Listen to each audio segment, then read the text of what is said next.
नमस्कार दोस्तों, स्वागत है आपका इस चैनल में। आज हम पेपर 2 पार्ट ए यूनिट 4 पढ़ेंगे और इसमें हम कमीशन वाले जो सेक्शन है उसको छोड़ के जो रिमेनिंग टॉपिक है वो कवर करेंगे। ये कमीशन वाला टॉपिक हमने इसमें कवर कर लिया है, तो इसमें हमें पढ़ना पड़ेगा जो एमपी का जो विभाजन हुआ है उसके बारे में पढ़ना पड़ेगा। इसमें हमें पढ़ना पड़ेगा जो मध्य प्रदेश की विधानसभा है, ठीक, विधानसभा अध्यक्ष, विधानसभा विपक्ष का जो नेता है, इनकी भूमिका क्या होती है। इसके साथ हमें इसमें सीएम पढ़ेंगे, इसके बाद हमें इसमें गवर्नर पढ़ेंगे। तो ये तमाम चीज़ें हम इसमें कवर करेंगे। तो चलिए देखते हैं। ये मध्य प्रदेश के राज्यपाल हैं वर्तमान में, ठीक है, मगन भाई छगन भाई पटेल। तो आप समझ गए होंगे कि हम इसमें राज्यपाल के बारे में स्टडी करेंगे। तो एक ब्रीफ जो आपको पता होना चाहिए कि जो गवर्नर है उसका सेक्शन कौन सा होता है। तो जो पार्ट 6 है स्टेट्स करके, स्टेट, इस पार्ट 6 के अंदर आपको सबसे स्टार्टिंग में गवर्नर मिलेंगे। जैसे आप पार्ट 5 पढ़ते हैं और यहाँ पार्ट 6 पढ़ते हैं, तो पार्ट 5 क्या है, यूनियन, पार्ट 6 क्या है, स्टेट। पार्ट 5 में आप प्रेसिडेंट से चालू करते हैं, आर्टिकल 52 से लेकर आर्टिकल 72 या 75 तक मान लीजिए, यहाँ तक पढ़ते हैं। इसके बाद आप देखेंगे कि पार्ट 6 में ऐसे ही जैसे 151 में आपका ख़त्म हो जाता है कैग, तो यहाँ पे 152 से चालू हो जाता है, ठीक। 152 में यहाँ स्टेट की परिभाषा है, बाकी 153 में वही है जो 52 में है कि संघ की कार्यपालिका शक्ति राष्ट्र में निहित और राष्ट्र की कार्यपालिका शक्ति राज्यपाल में निहित। तो ऐसे पैरेलल आप इसको चलाते रह सकते हैं। तो देखिए आर्टिकल 153 क्या बोलता है, appointment of a government in each state. 150 मतलब क्या होगा, प्रत्येक राज्य का एक राज्यपाल होगा। दूसरा क्या बोला है कि एग्जीक्यूटिव पावर जो होगी वो गवर्नर में निहित होगी राज्य की। फिर 155 क्या बोल रहा है कि जो गवर्नर है उसको अपॉइंट कौन करेगा, प्रेसिडेंट करेगा। फिर 156 क्या बोल रहा है कि जो गवर्नर का टर्म ऑफ ऑफिस होगा वो 5 साल का होगा।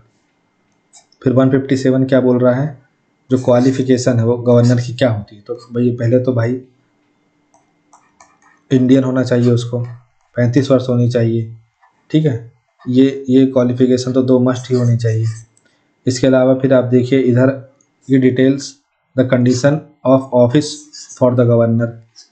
इसके मतलब यही कि उसके पास मतलब किसी उसमें लोकसभा, राज्यसभा, विधानसभा में कहीं विधायक वगैरह नहीं हो, ये सब चीज़ें। फिर उसके बाद आपका 159 आता है जो बताता है कि गवर्नर क्या है, ओथ लेगा, और किसके सामने लेगा, जो हाई कोर्ट का चीफ जस्टिस होगा, और वो नहीं है चीफ जस्टिस, अगर नहीं है तो वो जिसको अपॉइंट करता है वो होगा। फिर 160 में क्या बोलता है कि empowers the president to assign the governor additional duties during emergencies. तो इमरजेंसी लगी 352, 356, 360, तो इस दौरान जो ड्यूटी है वो प्रेसिडेंट गवर्नर को असाइन करेगा। 161 क्या बोलता है, ग्रांट्स द गवर्नर, मतलब ग्रांट्स की जो पावर है, पार्डन पावर, रिप्राइज पावर, जो क्षमादान की शक्तियाँ हैं वो गवर्नर के पास है। 163 क्या बोलता है, काउंसिल ऑफ मिनिस्टर जो है वो एड एंड एडवाइस, मतलब establish the council of minister to aid and advice the governor. मतलब जो काउंसिल ऑफ मिनिस्टर है वो गवर्नर की एड एंड एडवाइस के लिए बनाई जाएगी। 164 क्या बोलता है, chief minister and council of minister जो है इनका अपॉइंटमेंट गवर्नर करेगा। आर्टिकल 200 क्या बोलता है, grants the governor the power to assent, withhold, reserve bills for presidential consideration. नहीं, इस ये आएगा प्रेसिडेंशियल असेंट। इसमें क्या बोल रहा है कि 200 में grants the governor the power to assent, withhold और रिजर्व बिल्स। नहीं, इसमें आप ये देखिए कि गवर्नर की grants the governor the power to assent, withhold और रिजर्व द बिल, ठीक है। दो मतलब इसकी जो जैसे 111 में क्या होता है कि राष्ट्रपति किसी बिल को साइन वाइन करता है, ये एक्ट बनता है, इसमें 200 है ये। इसके अलावा 201 क्या है, procedure when a bill is reserved for president assent. मतलब जब कोई बिल है, लेट सपोज जिसमें हाई कोर्ट की पावर कम की जा रही है, कोई ऐसा बिल है तो इसको प्रेसिडेंट के लिए रिजर्व कर लेगा वो। फिर 213 क्या बोलता है कि ऑर्डिनेंस, अगर विधानसभा या विधान परिषद नहीं है सदन में, ठीक है, या कोई एक सदन उस समय जारी है, तो कैसे वो क्या करेगा, ऑर्डिनेंस जारी कर सकता है, अध्यादेश जारी कर सकता है उसके बारे में। 1 to 3 प्रेसिडेंट करता है। फिर 356 क्या है, relates to president's rule where the governor plays a key role in recommending it. मतलब गवर्नर जो है, जैसे लेट सपोज अभी ममता बनर्जी जी ने बोला कि जो वक्फ एक्ट है वो हम वेस्ट बंगाल में लागू नहीं होने देंगे, ठीक है। उसके बाद भी क्या हुआ कि वहाँ पे राइट्स हो गए, 2 से 5 लोग की डेथ हो गई। तो अब जो ये इनका डिसीजन है कि हम यहाँ पे अप्लाई नहीं होने देंगे, तो इसके ऑन बिहाफ में जो गवर्नर है वहाँ पे प्रेसिडेंट रूल लगा सकता है, क्योंकि ये जो स्टेट जो है वो सेंटर का ऑर्डर फॉलो नहीं कर रहा है। अब देखिए राज्यपाल की अपॉइंटमेंट कैसे होती है। तो राज्यपाल ना तो सीधे जनता द्वारा चुना जाता है, ना ही राष्ट्रपति की तरह अप्रत्यक्ष रूप से विशेष रूप से गठित निर्वाचन मंडल द्वारा, मतलब ना इसे सीएम की तरह चुनते हैं, ना प्रेसिडेंट की तरह इनडायरेक्ट चुनते हैं। पहली बात, राष्ट्रपति द्वारा नियुक्त किया जाता है, केंद्र सरकार का मनोनीत व्यक्ति होता है। लेकिन 1979 में सुप्रीम कोर्ट ने ये माना कि राज्य के राज्यपाल का पद केंद्र सरकार के अधीन रोजगार नहीं है, मतलब वो केंद्र सरकार का पपेट नहीं है। यह एक स्वतंत्र संवैधानिक पद है और केंद्र सरकार के नियंत्रण में या उसके अधीन नहीं है, ठीक। मसौदा संविधान में सार्वभौमिक वैश्य मताधिकार के आधार पर राज्यपाल के प्रत्यक्ष चुनाव का प्रावधान किया गया था। जो ड्राफ्ट कॉन्स्टिट्यूशन था तो उसमें बोला गया था कि जो राज्यपाल होगा ना उसका डायरेक्ट इलेक्शन होगा। लेकिन संविधान सभा में जब उस पर डिबेट चली तो राष्ट्रपति द्वारा राज्यपाल की जो नियुक्ति है उसको चुना गया। अब राज्यपाल का प्रत्यक्ष चुनाव राज्यों में स्थापित संसदीय प्रणाली के साथ असंगत है। दूसरा, प्रत्यक्ष चुनाव की पद्धति से राज्यपाल और मुख्यमंत्री के बीच टकराव की संभावना अधिक होती। मतलब कि राष्ट्रपति द्वारा राज्यपाल की नियुक्ति की वर्तमान प्रणाली को चुना गया, लेकिन अगर राज्यपाल का प्रत्यक्ष चुनाव वाला मामला नहीं चुना गया तो उसके पीछे क्या कारण थे। देखिए यहाँ हमने क्या देखा कि ये बोलना चाह रहा है कि राज्यपाल के प्रत्यक्ष चुनाव का प्रावधान किया गया था, किसमें, आपके ड्राफ्ट कॉन्स्टिट्यूशन में, लेकिन इसे नहीं चुना गया। तो इसके क्या कारण है। तो पहला कारण है कि राज्यपाल का प्रत्यक्ष चुनाव राज्यों में स्थापित संसदीय प्रणाली के साथ असंगत है, ठीक है। दूसरा, प्रत्यक्ष चुनाव की पद्धति से राज्यपाल और मुख्यमंत्री इन दोनों के बीच टकराव की संभावना अधिक होती। ऐसा समझिए कि एक ऑफिस है, अब एक ऑफिस में एक मैनेजर होता है और एक डिप्टी मैनेजर होता है। अब इन दोनों को ही अगर हम बोले ये भी मैनेजर है, ये भी मैनेजर है, ठीक है। अब इन दोनों को अगर हम सेम पोस्ट में रखेंगे तो इसकी कंडीशन यही होगी कि इनको सेम पावर असाइन करनी पड़ेगी। किसी को भी अगर कम या ज़्यादा पावर असाइन हो गई तो कॉन्फ्लिक्ट होना शुरू हो जाएगा। तो सेम यहाँ भी होता है। तीसरा, राज्यपाल केवल एक संवैधानिक या नाम मात्र प्रमुख है। इसके लिए चुनाव के द्वारा विस्तृत व्यवस्था करने और भारी मात्रा में धन खर्च करने का कोई मतलब नहीं है। सही बात है, सीएम के इलेक्शन जब होते हैं तो उसमें कितना खर्चा हो जाता है, तो वहीं राज्यपाल का भी इलेक्शन होता तो सोचिए कितना खर्चा होता, ठीक है। फिर इसके अलावा राज्यपाल का चुनाव पूरी तरह से व्यक्तिगत मुद्दों पर आधारित होगा, इसलिए ऐसे चुनाव में बड़ी संख्या में मतदाताओं को शामिल करना राष्ट्रीय हित में नहीं है। एक निर्वाचित राज्यपाल स्वाभाविक रूप से एक पार्टी से संबंधित होगा और एक तटस्थ व्यक्ति निष्पक्ष प्रमुख नहीं होगा, ठीक है। राज्यपाल के चुनाव से अलगाववादी प्रवृत्तियां पैदा होंगी। इस प्रकार देश की राजनीतिक स्थिरता और एकता प्रभावित होगी। मतलब अब पूरा राज्य जो है, सीएम अब राज्यपाल इनकी पावर में ही उसमें टसल चलता रहता है, ठीक है। 5 साल के शासन में जैसे दिल्ली में देख लीजिए, एलजी और सीएम के बीच चलता रहता है, तो सेम यहाँ यही चलता रहता है। राष्ट्रपति के नामांकन की प्रणाली केंद्र को राज्यों पर अपना नियंत्रण बनाए रखने में सक्षम बनाती है। फिर राज्यपाल का प्रत्यक्ष चुनाव राज्य में आम चुनाव के समय नेतृत्व की गंभीर समस्या पैदा करता है कि लीडर कौन है असली, government of head of government कि हेड ऑफ स्टेट। मुख्यमंत्री चाहेंगे कि उनका नामित व्यक्ति राज्यपाल पद के लिए चुनाव लड़े। सिंपल सी बात है, मुख्यमंत्री चाहेगा ना कि भाई जो जैसे केंद्र में जो सरकार है वो भी तो ये चाहती है कि जो राज्य में सीएम हो उनकी बात माने, तो वो अपना बंदा कोई अपॉइंट करते हैं, आप समझ रहे होंगे।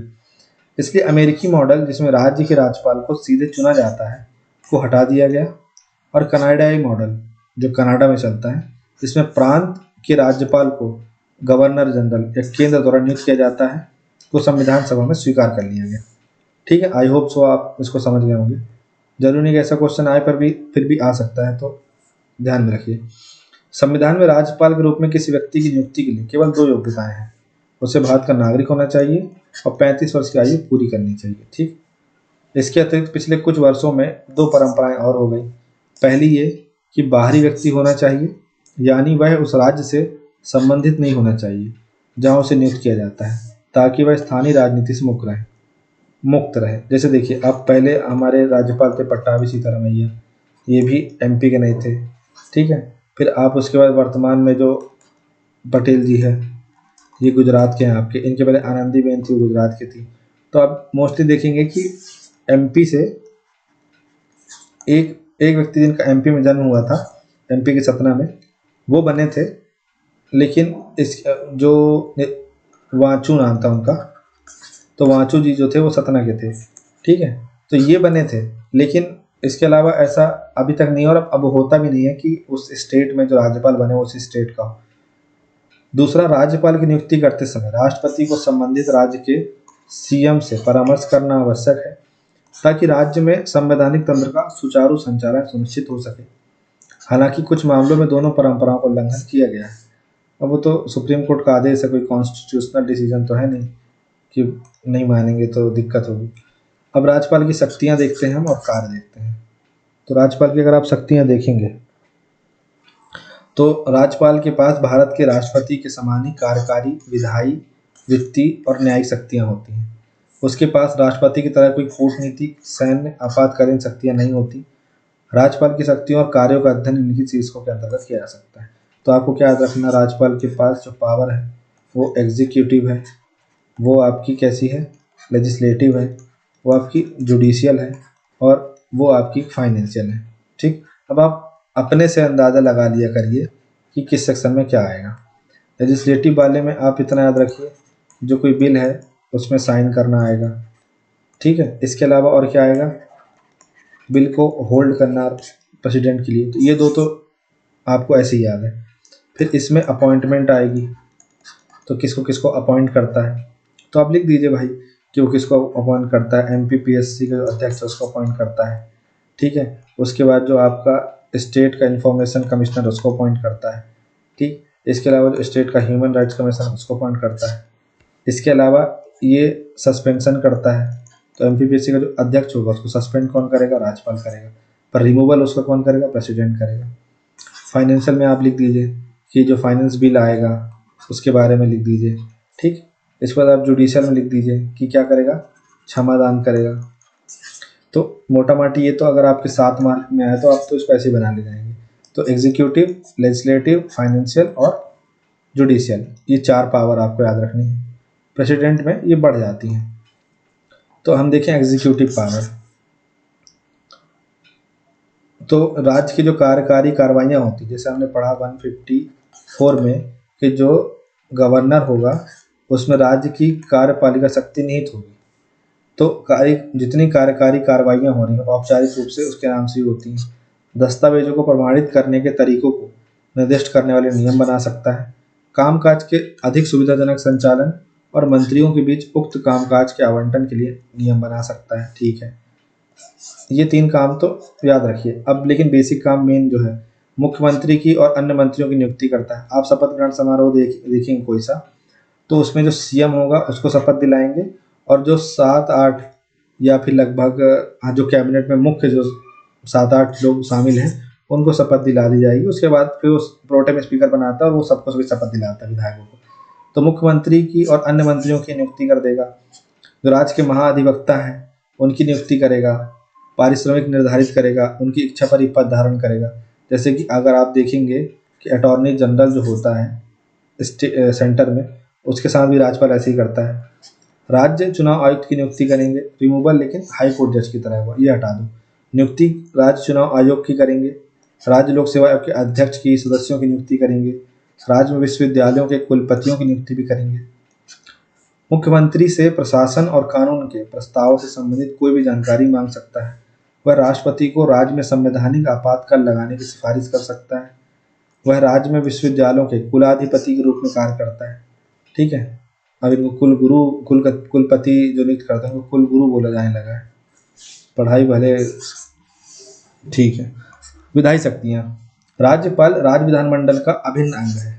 ठीक है भाई साहब, जैसे आप देखेंगे कि उसमें आपका राज्यपाल आया प्लस विधानसभा आई प्लस विधान परिषद आ गया। ठीक है, वह राज्य विधानमंडल को बुला सकता है, स्थगित कर सकता है, भंग कर सकता है। ठीक है, सत्र चला है बुला लिया, ठीक है, फिर सत्र खत्म तो स्थगित कर दिया। ठीक, एडजर्न की बात नहीं चल रही है। एडजर्न जो है वो तो कौन करेगा, विधानसभा अध्यक्ष करेगा। लेकिन उसको खत्म करना, जैसे कि ये सेशन चल रहा था, लेट सपोज ये समर चल रहा है, अभी बजट सेशन चल रहा है। ठीक है, और ये बजट सेशन बुलाएगा कौन, राज्यपाल। खत्म कौन करेगा इसको, राज्यपाल। कोई आज दिन की कार्यवाही समाप्त करनी है वो विधानसभा अध्यक्ष करेगा। फिर विधानसभा को भंग ही करना है तो राज्यपाल करेगा। राज्य विधानमंडल को संबोधित करता है कब कब, प्रत्येक आम चुनाव के बाद पहले सत्र में। ठीक है, जैसे 5 साल बाद चुनाव हुआ तो उसका जो पहला सेशन होगा उसमें करेगा।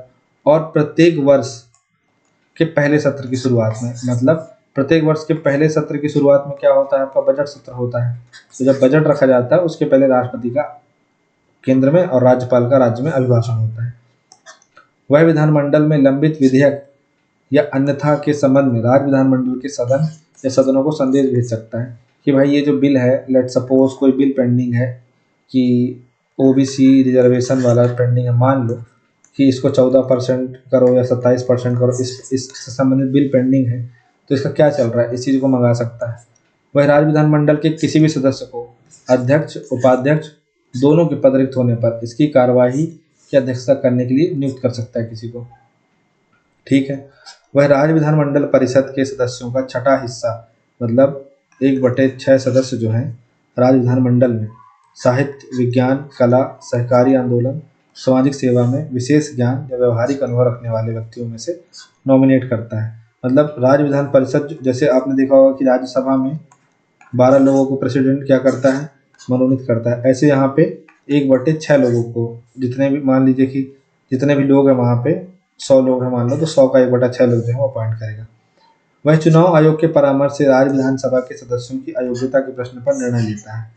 ठीक है, आगे हम देखते हैं और विधायी शक्तियाँ हैं। आप इसमें से 5 याद कर लीजिएगा, आपके काम आ जाएगी वो। जब कोई विधेयक राज्यपाल के पास भेजा जाता है तो वह विधेयक पर अपनी सहमति दे सकता है, सहमति रोक सकता है, विधेयक को राज्य विधानमंडल के पुनर्विचार के लिए भेजेगा, धन विधेयक को छोड़ दो तो। अच्छा, विधेयक जब वापस अगर आ गया तो फिर उसको संशोधन के साथ आए चाहे बिना संशोधन के आए, उसे पारित करना ही पड़ेगा, उसको साइन करना ही पड़ेगा। ठीक है, अमेरिका में क्या होता है, अमेरिका में उल्टा होगा कि अगर मान लीजिए 50% से पास हुआ था तो इस बार भाई 50% से ज़्यादा, मतलब कम से कम 66% से पास होना चाहिए। राष्ट्रपति के विचार के लिए विधेयक को सुरक्षित रख लेगा, आर्टिकल 201 में ये करता है, आर्टिकल 200 में। अब जितना आर्टिकल लिखेंगे ना उतना ही अच्छा होगा। अधिकार बाहर अर्थात संविधान के प्रावधान, कब देखिए राष्ट्रपति के विचार के लिए विधेयक को रिजर्व रख लेगा, पर कब रख सकता है, जब संविधान के प्रावधानों के विरुद्ध, मतलब विधानसभा अपने औकात के बाहर जाके कोई बिल बनाए। ठीक है, क्या बिल बनाए, जैसे हाई कोर्ट है, हाई कोर्ट ने बोले कि भाई जज के पास ये पावर नहीं होगी, है ना, तो राष्ट्रपति बोलेंगे रुक जाओ हम बताते हैं। डीपीएसपी के सिद्धांतों का कुछ विरोध कर रहा है, ठीक है, आर्टिकल 44 लागू कर रहा है, लेकिन उसमें कुछ उल जुलूल प्रोविजन डाल रहा है कि फलाने के लिए तो ए रिलीजन वालों के लिए तो ठीक ठाक नहीं बनाए और बी रिलीजन वालों के ठीक ठाक नहीं बनाए। देश के व्यापक हित के विरुद्ध हो कोई ऐसी पॉलिसी, या जैसे मान लीजिए कोई कोस्टल स्टेट है, कोस्टल नहीं, मान लीजिए कोई ऐसा स्टेट है जो बॉर्डर टच करता है, लेट सपोज वेस्ट बंगाल जो है ये बांग्लादेश से बॉर्डर टच करता है। अब ये कोई ऐसी पॉलिसी बनाए जिससे यहाँ के ऐसे एंटी सोशल एलिमेंट जिनको यहाँ फ़ायदा हो और यहाँ की नेशनल सिक्योरिटी, देश की नेशनल सिक्योरिटी प्रभावित हो, तो ऐसे मामले होंगे तो उनको रिजर्व करेगा। गंभीर राष्ट्रीय महत्व का कोई मुद्दा है, उस पर अगर कोई वो बिल बना रहा तो उसको रिजर्व किया जाएगा। संविधान के अनुच्छेद 31A के अंतर्गत संपत्ति के अनिवार्य अधिग्रहण से संबंधित चीज़ों पर कोई बिल बनाएगा तो उसे भी राष्ट्रपति के विचार के लिए सुरक्षित रख लिया जाएगा। फिर अध्यादेश जारी कर सकता है आर्टिकल 213 के तहत। वह राज्य वित्त आयोग, राज्य लोक सेवा आयोग, नियंत्रक, महालेखा परीक्षक की राज्य के खातों संबंधित रिपोर्ट राज्य विधानमंडल के समक्ष रखता है। ठीक है, राज्य विधान ये आपको 243I में आपको मिल जाएगा। लोक सेवा आयोग का रिपोर्ट आपको मिल जाएगा 300 123 में आपको मिल जाएगा, और महालेखा परीक्षक वाले का 151 में आपको मिल जाएगा। ठीक है, ये आपको ध्यान रखना है। इसके अलावा आप देखेंगे ये हो गई इनकी शक्तियाँ। अब आते हैं हम फाइनेंशियल पावर में इनके। तो फाइनेंशियल पावर में हम क्या देखेंगे, वह देखता है कि वार्षिक वित्तीय विवरण, राज्य बजट राज्य विधानमंडल के समक्ष रखा जाए। ठीक है, बजट जैसे शब्द का कोई इस्तेमाल नहीं है कॉन्स्टिट्यूशन में। धन विधेयक राज्य विधानमंडल में केवल राज्यपाल की पूर्व संस्तुति से ही प्रस्तुत किया जा सकता है। इसलिए जब धन विधेयक पारित हो जाता है तो राज्यपाल जो है उसमें उसको वो साइन कर ही देता है, पुनर्विचार के लिए नहीं भेजता है। क्योंकि अगर पुनर्विचार के लिए भेजेगा तो भैया हमने आपसे शुरू में पूछा था तभी कर लेते पुनर्विचार। उसकी संस्तुति के बिना अनुदान की कोई मांग नहीं की जा सकती। ठीक है, वह किसी अप्रत्याशित व्यय को पूरा करने के लिए राज्य की आकस्मिकता निधि से अग्रिम राशि दे सकता है। वह पंचायतों और नगर पालिकाओं की वित्तीय स्थिति की समीक्षा करने के लिए प्रत्येक 5 वर्ष बाद एक वित्त आयोग का गठन करता है, 243I। ठीक है, और 280 में केंद्र वाला करता है। ठीक, तो आप समझ गए ये 4 पावर। अब आखिरी पावर है चौथी, न्यायिक शक्तियाँ। तो वह किसी ऐसे व्यक्ति को क्षमा, प्रतिबंध, राहत, दंड में छूट दे सकता है। प्रविलंब हो गई। प्रविलंब का मतलब कि सर मेरी को मतलब एक टाइम मिल जाना, उसको फांसी की सज़ा का मुकर्रर है तो उसको एक टाइम मिल जाएगा जो कि उसने याचिका लगाई हुई है, तो याचिका लगाने से उसकी फांसी की सज़ा जैसे वो प्रविलंबन में चली जाएगी। अर्थात जब तक अभी उसके पास राज्यपाल के पास जो उसकी क्षमा याचिका पड़ी हुई है, जब तक वो कैंसिल या ओके नहीं हो जाती तब तक उसका भी कुछ नहीं होगा। या किसी ऐसे मामले से संबंधित किसी कानून के विरुद्ध किसी अपराध के लिए दोषी ठहराए गए व्यक्ति की सज़ा को निलंबित, माफ, परिवर्तित कर सकता है, जिस पर राज्य की कार्यकारी शक्तियाँ लागू होती हैं। आप ये याद रखिए कि ये फुल पार्डन नहीं करता है। संबंधित राज्य हाईकोर्ट के न्यायाधीशों की नियुक्ति करते समय राष्ट्रपति उससे परामर्श करते हैं। राज्य हाईकोर्ट के न्यायाधीशों की नियुक्ति करते समय राष्ट्रपति उससे परामर्श करता है। वह राज्य हाईकोर्ट के परामर्श से जिला न्यायाधीशों की नियुक्ति करता है, पद स्थापना करता है, प्रमोशन करता है। वह राज्य हाईकोर्ट और राज्य लोक सेवा आयोग के परामर्श से राज्य की न्यायिक सेवा जिला न्यायाधीशों के अलावा में व्यक्तियों की नियुक्ति भी करता है। ठीक है, ये आपको याद रखना है। तो ये हमने देखा राज्यपाल के बारे में। अब हमारे यशस्वी माननीय ये मोहन यादव जी हैं, ये मध्य प्रदेश के मुखिया हैं। तो अब यहाँ से आप समझ गए होंगे कि अब हमें सीएम के बारे में पढ़ना है। तो अभी आपने राज्यपाल के बारे में जो आपने पढ़ा, तो आप भाई साहब आर्टिकल ज़रूर याद रखिएगा। ठीक है, आपको आर्टिकल के साथ साथ आपको ये याद रखना होगा कि जो उसकी पावर्स हैं, फिर राज्यपाल का इलेक्शन क्यों नहीं होता, ये सब चीज़ें याद रखिएगा। अब अगले वीडियो में हम चीफ मिनिस्टर साहब को पढ़ेंगे। तो thank you so much for watching this video. Have a nice day.